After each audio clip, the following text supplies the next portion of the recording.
Doctor DP Goswami.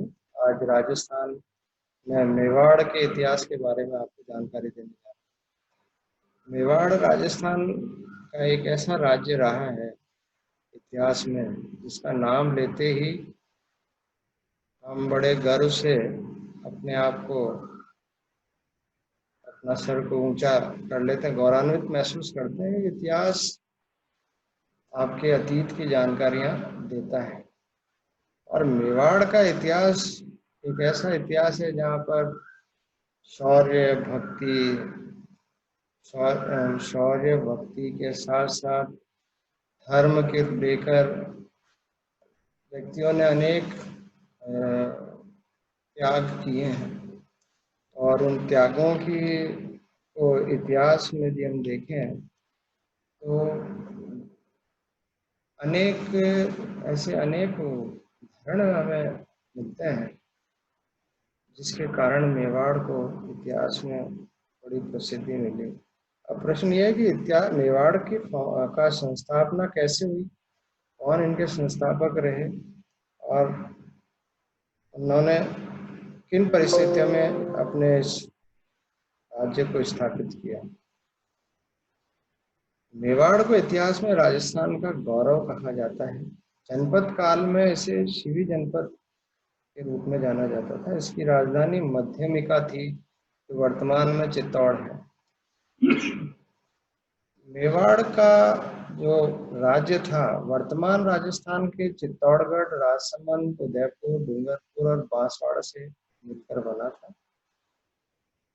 इसे मेदपात भी कहा जाता था। मेदपात कहा जाने के पीछे मूल कारण यह था कि यहाँ मेद अर्थात मेव जाति या मेड़ जाति के लोग बहुत अधिक रहते थे, उनकी बहुत संख्या अधिक थी और उस कारण से इसका नाम बाद में मेवाड़ पड़ा। मेवाड़ मूलतः पठारी एरिया है। पठार से मतलब पहाड़ी एरिया है। यहाँ समतल जमीन बहुत कम मिलेगी आपको। ये जितने भी जिले हैं वर्तमान राजस्थान के जिनके नाम मैंने पूर्व में लिए हैं, मेवाड़ के शासक स्वयं को रघुवंशी कहते थे। इनका जो राज्य चिन्ह था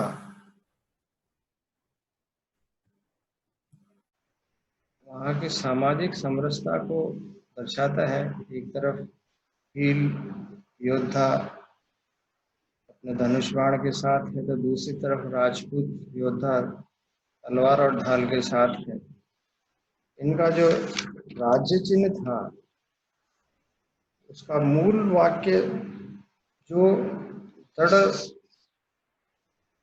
रवावे धर्म को ताही रकावे करता तथा जो धर्म की रक्षा करता है वो अपने ईश्वर की रक्षा करता है। मेवाड़ का इतिहास अत्यंत गौरवशाली रहा है। प्रारंभ में मौर्यों ने मेवाड़ पर शासन किया था। चित्रांग मौर्य ने चित्तौड़गढ़ दुर्ग का निर्माण कराया था। उक्त दुर्ग चित्रकूट पहाड़ी पर गंभीरी और बेड़ेज नदी के किनारे पर स्थित है। इसका निर्माण 8वीं शताब्दी में करवाया गया। राजा मानमोरी ने 734 ईस्वी में इसमें शासन किया। इतिहास में चित्तौड़गढ़ का जो दुर्ग है ये बहुत मान्यता है, मतलब शौर्य के दृष्टिकोण से बड़ा शौर्य के दृष्टिकोण से संपूर्ण भारत में अपना अलग छाप छोड़ी है। इसमें अनेक उदाहरण मिलते हैं यहाँ जहाँ पर शौर्य के जिसके कारण पूरे राजपूताना को, पूरे राजस्थान को भारतीय इतिहास में एक अलग स्थान मिला। 566 ईस्वी में मेवाड़ में कुल वंश की स्थापना कुहेलादित्य द्वारा की गई। इनके माता का नाम पुष्पावती और पिता का नाम शिलादित्य था। कुहेलादित्य के वंशज कालभोज थे जिनको बाद में बप्पा रावल की उपाधि दी गई। गोयल वंश के वास्तविक संस्थापक के रूप में बप्पा रावल का नाम लिया जाता है, क्योंकि इन्होंने जिस नियोजित रूप से अपने राज्य का प्रसार किया, उस कारण इनको इतिहास में एक अलग मान्यता मिली। चित्तौड़गढ़ दुर्ग को इतिहास में अनेक नामों से जाना जाता है। जिसमें मूलतः मालवा का प्रवेश द्वार, चित्रकूट दुर्ग, खिजराबाद, राजस्थान का सबसे बड़ा लिविंग फोर्ट, किलों का सिरमौर, राजस्थान का गौरव, और राजस्थान के दक्षिणी का प्रवेश द्वार के रूप में इसे जाना जाता है। बप्पा रावल का मूल नाम कालभोज था। ये सिसोदिया राजवंश के संस्थापक के रूप में इतिहास में जाने जाते हैं। इनकी महानता का अनुमान इससे लगाया जा सकता है कि पाकिस्तान का प्रमुख शहर रावलपिंडी इन्हीं के नाम से बसाया गया। बप्पा ने सिंध आक्रमण पर, विशेष रूप से मोहम्मद बिन कासिम के आक्रमण पर, अरब सेनाओं को भारत की सीमाओं से बाहर खदेड़ा था। इनका शासनकाल 734 ईस्वी से 753 ईस्वी के मध्य रहा। इनके गुरु हरित ऋषि थे। ऐसा कहा जाता है कि हरित ऋषि की गायें बप्पा चराते थे, और वो जो हरित ऋषि की गाय थी वो एक निश्चित स्थान पर आकर स्वतः ही उस स्थान पर अपना दूध दे देती थी। यह स्थान बाद में एकलिंग मंदिर के रूप में जाना गया, क्योंकि इस स्थान को बाद में विकसित किया गया और एकलिंग जी के मंदिर की स्थापना की गई। उक्त मंदिर वर्तमान में आज स्थापत्य की बहुत बड़ा उदाहरण मिलता है मेवाड़ के, और ये शिव को समर्पित है, शिव को समर्पित मंदिर है ये। बप्पा रावल ने अपने शासन की स्थापना जिन परिस्थितियों में की, उससे उनके शौर्य की जानकारी मिलती है।